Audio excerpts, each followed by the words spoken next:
अभ्यास ही सफलता का मूल मंत्र है। जी हाँ, यह अल्बर्ट आइंस्टीन का कथन है और सही भी है। हम सभी अल्बर्ट आइंस्टीन को जानते हैं। उनके अद्भुत आविष्कारों की वजह से उनका नाम इतिहास में मशहूर हो गया। कहा जाता है कि वह अपने दिमाग में ही सारे प्रयोग का हल निकाल लेते थे। आइंस्टीन का जन्म 14 मार्च सन 1879 ईस्वी में हुआ था। उनके पिता एक इंजीनियर थे और सेल्समैन भी थे। उनकी मां का नाम पॉलिन आइंस्टीन था। उन्होंने अपनी शुरुआती शिक्षा म्यूनिख शहर में ही पूरी की। वह बचपन में पढ़ाई में बहुत ही कमजोर थे। उनके कुछ अध्यापक उन्हें मानसिक रूप से विकलांग कहते थे। सालों तक उन्होंने सही से बोलना नहीं सीखा था। बचपन में वह सारंगी बजाना शुरू किया और अपनी पूरी जिंदगी में बजाना चालू रखा। 16 साल की उम्र में वे गणित के कठिन से कठिन हल को बड़ी आसानी से कर लेते थे। उन्हें स्कूल पसंद नहीं था। 1896 ईस्वी में फेडरल इंस्टीट्यूट ऑफ टेक्नोलॉजी में दाखिला लिया। 1900 ईस्वी में आइंस्टीन ने फेडरल इंस्टीट्यूट ऑफ टेक्नोलॉजी से अपनी ग्रेजुएशन की परीक्षा पास की। 1903 ईस्वी में आइंस्टीन ने मारिक से शादी की। मई 1904 ईस्वी में उनके बेटे हंस अल्बर्ट का जन्म स्विट्जरलैंड में हुआ।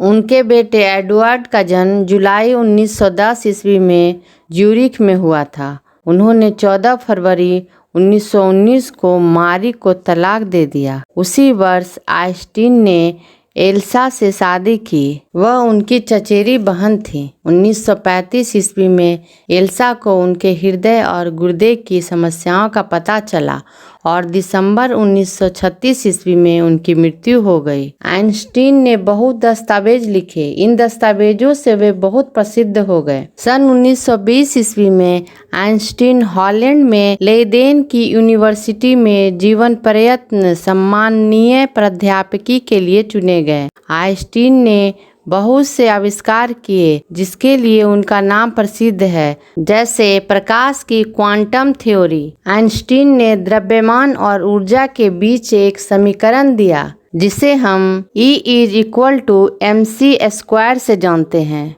उनका सबसे बड़ा योगदान स्पेशल थ्योरी ऑफ रिलेटिविटी है। इस थ्योरी में आइंस्टीन ने समय और गति के संबंध को समझाया है और यह भी बताया कि आसमान नीला क्यों होता है। जर्मनी में जब हिटलर का समय आया तो आइंस्टीन को जर्मनी छोड़कर अमेरिका जाना पड़ा। वहां वे प्रिंसटन कॉलेज में अपनी सेवाएं दे रहे थे और उसी दौरान 18 अप्रैल 1955 ईस्वी में उनकी मृत्यु हो गई। उन्हें कई पुरस्कार भी मिले, जैसे सन 1921 ईस्वी में उन्हें भौतिकी का नोबेल पुरस्कार दिया गया। सन 1921 ईस्वी में उन्हें मध्ययुग मेडल दिया गया। सन 1925 ईस्वी में कोपले मेडल दिया गया। सन 1924 ईस्वी में मैक्स प्लांक मेडल दिया गया और सन 1999 में शताब्दी के टाइम पर्सन का पुरस्कार दिया गया। आइंस्टीन की मुलाकात रविन्द्रनाथ टैगोर से सन 1930 ईस्वी में बर्लिन में हुई थी। उनके कई कथन भी हैं,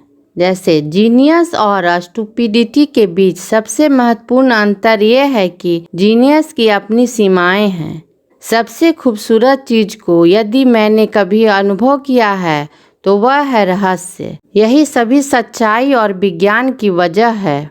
आज हमने आइंस्टीन के बारे में बात किया और सीखा कि प्रयास ही सफलता की पूंजी है। आशा है यह वीडियो आपको पसंद आई होगी। इस चैनल पर और भी जीवनियाँ डाली गई हैं, उसे देखना न भूलें और वीडियो को लाइक करें, शेयर करें और चैनल को सब्सक्राइब करें। धन्यवाद।